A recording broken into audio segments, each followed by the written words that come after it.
La commission économique, financière et contrôle budgétaire de l'Assemblée nationale, présidée par l'honorable Guy Mafuta Kabongo, a poursuivi ce mercredi 1er avril 2026 ses travaux en auditionnant les ministres de Finances Doudou Fwamba Likoundé autour de deux projets de loi majeurs préalablement déclarés récevables en séance plénière. Au cœur de ces travaux figure, d'une part, le projet de loi relatif aux jets d'argent et de hasard et d'autre part, celui portant organisation du marché financier en République démocratique du Congo. S'agissant du secteur de jeux d'argent, les enjeux analysés sont à la fois économiques et sociaux. En pleine expansion des mobilisations de recettes publiques. Cependant, il comporte également de risques non négligeables, notamment l'addiction aux jeux, l'exposition de mineurs et de pratiques prohibées, dont le blanchiment d'argent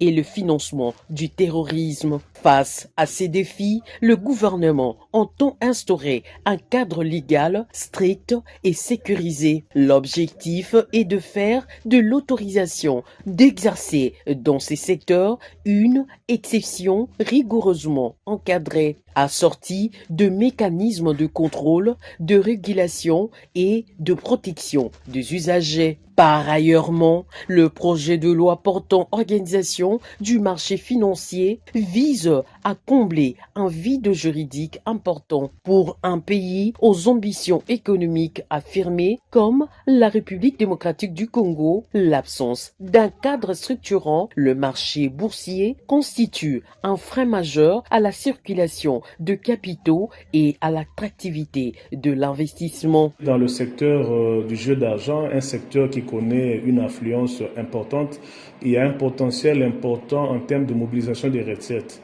À côté de ce potentiel, il y a également des grands dangers auxquels la population est exposée.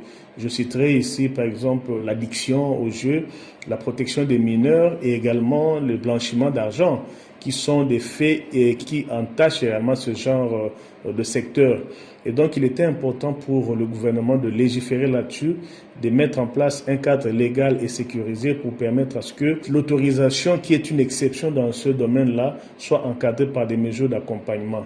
Également, l'objectif avec le projet de loi du marché boursier, c'est notamment faciliter la circulation des capitaux. Il est inconcevable qu'un pays aussi important, aussi énorme qu'est le Congo puisse manquer, n'est-ce pas, un cadre légal qui organise le marché boursier.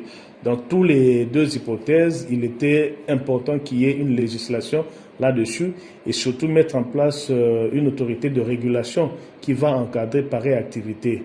Les collègues ou les élus membres de la commission ECOFIN et tous les autres qui avaient un intérêt particulier pour ces deux lois qui en réalité vont favoriser à financer l'économie étaient là pour poser des questions, apporter des éclairages et le ministre, d'une clarté exceptionnelle, a eu à répondre à toutes nos questions.